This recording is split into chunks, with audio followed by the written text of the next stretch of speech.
Salam dostlar, e-bilim platformasyna hoş geldiňiz. Bugün siz bilen AutoCAD 2016 programmanyň kursyny başlaýan. Häzir bolsa bu programmanyň interfeýsi bilen tanışalyň. AutoCAD açamyzdan soň öňümizden şunýaly penjere çykar. Geliň şu punktlary has takyp öwreneliň. Men sagdan çepe başlajak. Sagda bizde baglanyşy gatly punkt ýerleşýär. Bu Autodesk kompaniýanyň bulut çeşmesidir. Bu ýagdaýda biz olaryň serwerlerine internetde öz çyzgylamazy saklap bilýär. Ýagny internetimiz bar bolsa, dürli ýerde çyzgylamazy hem el ýeterli bolar. Ikinji punkt bu soňky dokumentler adyndan eýem düşnükli. Meniň soňky açan dokumentlam demek. Ine bu ýerde 3 tane.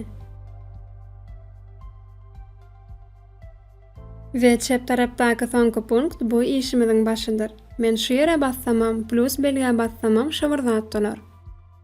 Ýagny men şu ýere bassam, AutoCAD täze çyzgy döretýär we onuň adyna çyzgy 1 diýip ad berýär.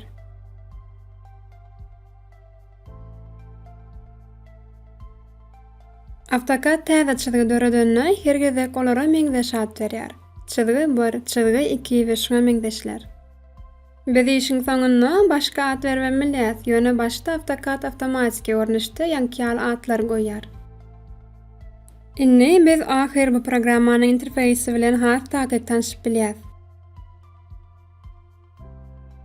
Haýsy elementlerden durýaka? Birinji element bu çalt açyş paneli. Ine şu ýerde. Soň bolsa gurallaryň ýokarky blogy, ýagny instrument paneli. Ine. Bu bolsa modeliň iş ýeri.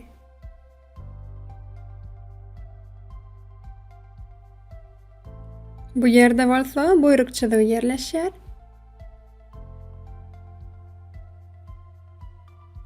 A bu bolsa ýagdaý çyzygy. Şeýle hem bizde file adly punktumuz bar. Ine ahir AutoCAD düýmesi.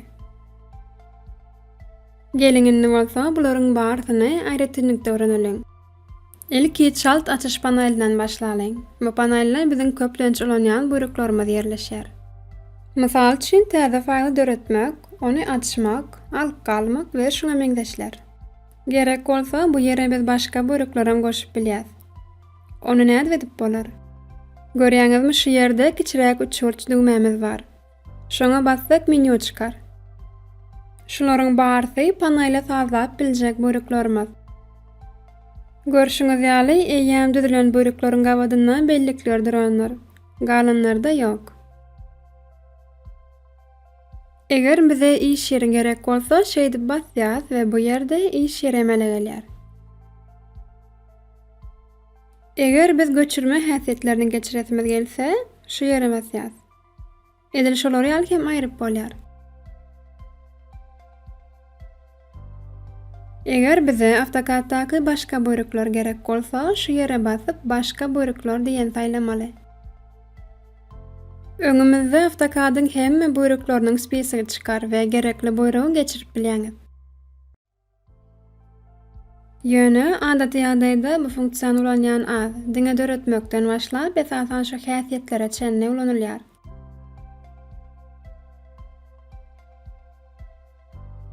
Dostlar, ýene de size berjek maslahatym bar. 3D bilen 2D interfeýsi kän çalyşyp durýan bolsaňyz, iş ýeri hem geçirip goýun. Ýagny 2D we 3D grafikasy bilen kän işleşýän bolsaňyz.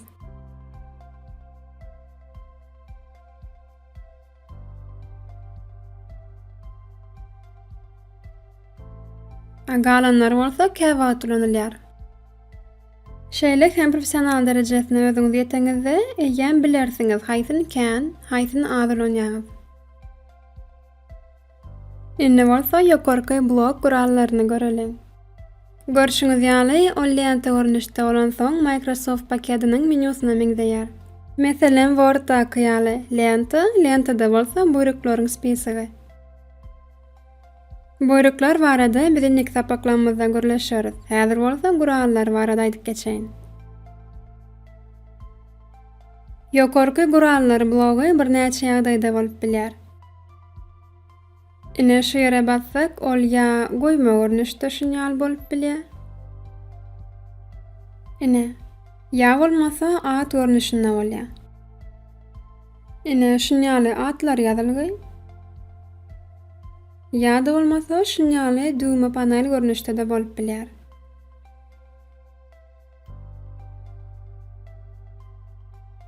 Eger biz şu ýere bassak, başdaky standart görnüş açylar. Meniň özümde iş üçin uly monitor bolan sebäpli maňa şu görnüş amatly. Özüňizem bilýänsiňiz, inženýerler üçin 4K uly monitorlanmak gören wajypdyr. Sizde ol ýok bolsa, monitoruňyz kiçik bolsa, bu buyruklary gizläp bilýäňiz.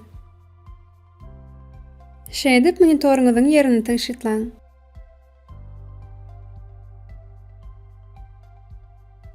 Şeýle hem AutoCAD'da gerekmejek goýmalary aýyrmak mümkinçiligi bar.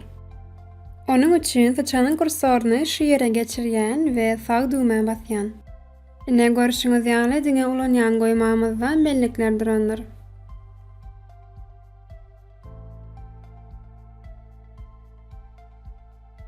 Masal üçin men parametrizasiýa adly goýmany aýrasym gelýär.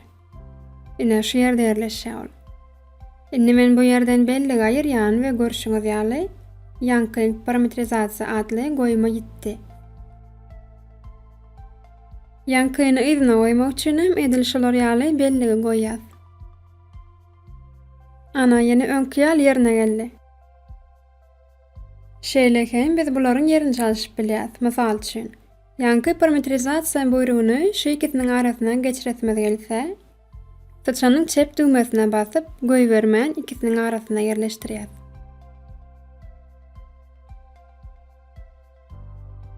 Ana görüşiňiz ýaly bu ýere geçdi. Ýöne maňa bu ýerde gerek däl, şoň üçin men öz ýerine geçirjek. Ensiňiz üçin köp sag bolun.